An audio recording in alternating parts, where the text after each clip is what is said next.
ಎಲೆ ಜಿಹ್ವೆ ನೀ ಕೇಶವನ ನಾಮವನೇ ಸ್ತುತಿಸು. ಎಲೆ ಕರಗಳಿರ ಶ್ರೀಹರಿಯ ಪೂಜೆಯ ಮಾಡಿ. ಎಲೆ ಜಿಹ್ವೆ ನೀ ಕೇಶವನ ನಾಮವನೇ ಸ್ತುತಿಸು. ಎಲೆ ಕರಗಳಿರ ಶ್ರೀ ಹರಿಯ ಪೂಜೆಯ ಮಾಡಿ. ಎಲೆ ನೇತ್ರಗಳಿರ ಶ್ರೀಕೃಷ್ಣನ ಮೂರ್ತಿಗಳ ನೋಡಿ. ಎಲೆ ಕಾಲುಗಳಿರ ಶ್ರೀ ಹರಿಯ ಯಾತ್ರೆಯ ಮಾಡಿ. ಎಲೆ ನೇತ್ರಗಳಿರ ಶ್ರೀ ಕೃಷ್ಣನ ಮೂರ್ತಿಗಳ ನೋಡಿ. ಎಲೆ ಕಾಲುಗಳಿರ ಶ್ರೀಹರಿಯ ಯಾತ್ರೆಯ ಮಾಡಿ. ಎಲೆ ನಾಶಿಕವೇ ಮುಕುಂದನ ಚರಣ ಪರಿಮಳವ ಆಘ್ರಾಣಿಸುತ್ತಿರು. ಎಲೆ ನಾಸಿಕವೇ ಮುಕುಂದನ ಚರಣ ಪರಿಮಳವನಾಘ್ರಾಣಿಸುತ್ತಿರು. ಎಲೆ ಶಿರವೇ ನೀನದೋಕ್ಷಜನ ಪಾದ ಜಲರುಗದಲ್ಲಿ ಎರಗಿರು. ಎಲೆ ಶಿರವೇ ನೀ ಅದೋಕ್ಷಜನ ಪಾದ ಜಲರುಗದಲ್ಲಿ ಎರಗಿರು. ಎಲೆ ಮನವೇ ನೀ ವರದ ಕೇಶವ ಪುರಂದರ ವಿಠಲನ ಬಕುತಿ ವಿಷಯಗಳಲ್ಲಿ ಅನುದಿನವೂ ಕಳೆಯುತ್ತಿರು. ಎಲೆ ಮನವೇ ನೀ ವರದ ಕೇಶವ ಪುರಂದರ ವಿಠಲನ ಬಕುತಿ ವಿಷಯಗಳಲ್ಲಿ ಅನುದಿನವೂ ಕಳೆಯುತ್ತಿರು. ಅನುದಿನವೂ ಕಳೆಯುತ್ತಿರು. ಹರೇ ಕೃಷ್ಣ.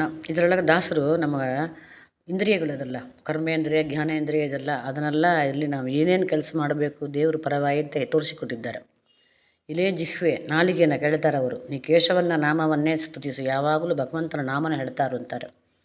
ಕೃಷ್ಣ, ಹರಿ, ಗೋವಿಂದ, ಮುಕುಂದ, ಅಚ್ಯುತ, ಅನಂತ ಯಾವುದೋ ಒಂದು ನಾಮ. ಎಲೆ ಕರಗಳಿರ ಶ್ರೀಹರಿಯ ಪೂಜೆಯ ಮಾಡಿ. ಕೈ ಇದೆಯಾ ನಮಗೆ, ಆ ಕೈಯಿಂದ ಶ್ರೀಕೃಷ್ಣನ ಪೂಜೆ ಮಾಡೋಣ. ಕೃಷ್ಣನ ಪೂಜೆ ಅಂದರೆ ಸಾಲಿಗ್ರಾಮ ಪೂಜೆ ಮಾಡೋದು ಅಂಬೋದು ನಮಗೆ ಹೆಂಗಸರಿ ಹಂಗೆ ಅರ್ಥ ಇಲ್ಲ. ಯಾವುದು ದೇವ್ರ ಕೆಲಸ ಮಾಡಿದ್ರು ಕೂಡ ಕೈಯಿಂದ ಅದು ಪೂಜೆ ಆಗುತ್ತೆ. ದೇವ್ರ ಪಾತ್ರ ಕೊಟ್ಟರೆ ಅದು ಪೂಜೆ ಆಗುತ್ತೆ. ದೇವರಿಗೆ ಕೋಣೆ ಸಾರಿಸಿ ಬೆಳೆದು ರಂಗೋಲಿ ಹಾಕಿ ಕೊಟ್ಟೇವಂದ್ರೆ ಅದು ಕೂಡ ಪೂಜೆ ಆಗುತ್ತೆ. ಹಂಗೆ ಕರಗಳಿಂದ ದೇವ್ರ ಕೆಲಸ ಮಾಡಬೇಕು. ಎಲೆ ನೇತ್ರಗಳಿರ ಕಣ್ಣಿಂದ ನಾವು ಕೃಷ್ಣನ ಮೂರ್ತಿಗಳನ್ನು ನೋಡಬೇಕು. ಕಣ್ಣಿನ ಒಳಗಣ್ಣು ಹೊರಗಣ್ಣು ಎರಡರಿಂದ ಕೂಡ ಭಗವಂತನ ಮೂರ್ತಿಗಳನ್ನು ನೋಡ್ತಾ ಇರ್ತಾರೆ. ಎಲೆ ಕಾಲುಗಳಿರ ಶ್ರೀಹರಿಯ ಯಾತ್ರೆಯ ಮಾಡಿ. ಎರಡು ಕಾಲು ಇದ್ದದ್ದಕ್ಕೆ ಸಾರ್ಥಕ ಏನಂತಂದ್ರೆ ಭಗವಂತನ ಅದಕ್ಕೆ ದೇವಸ್ಥಾನಕ್ಕೆ ಹೋಗಬೇಕು, ಯಾತ್ರೆ ಮಾಡಬೇಕು.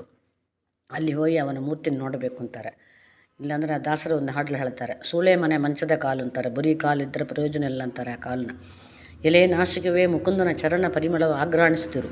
ನಾಸಿಕನ ಮೂಗನ ಕೆಳಿಕಂತಾರೆ. ನೀನು ಯಾವಾಗಲೂ ಭಗವಂತನ ಚರಣ ಪರಿಮಳ, ಅವನ ಪಾದ ಒಳಗೆ ತಲೆ ಇಟ್ಟುಕೊಂಡೆ ಅಂದರೆ ಅವನ ಕಾಲು ವಾಸನ ನಮಗೆ ಹೊಡಿತೆ. ಅವನಿಗೆ ಹೂವು ಅರ್ಚನೆ ಮಾಡಿದ ಹೂವನ ನಾಮ ಆಘ್ರಾಣಿಸಬೇಕು ಅಂತಾರೆ.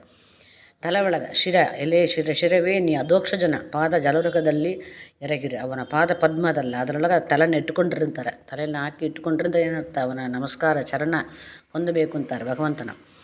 ಎಲೆ ಮನವೇ ನೀ ವರದ ಕೇಶವ ಪುರಂದರ ವಿಠಲನ ಭಕ್ತಿ ವಿಷಯಗಳಲ್ಲಿ ಅನುದಿನವೂ ಕಳೆಯುತ್ತಿರು. ನಮ್ಮ ಮನಸ್ಸನ್ನು ಕೆಳ್ತಾರೆ.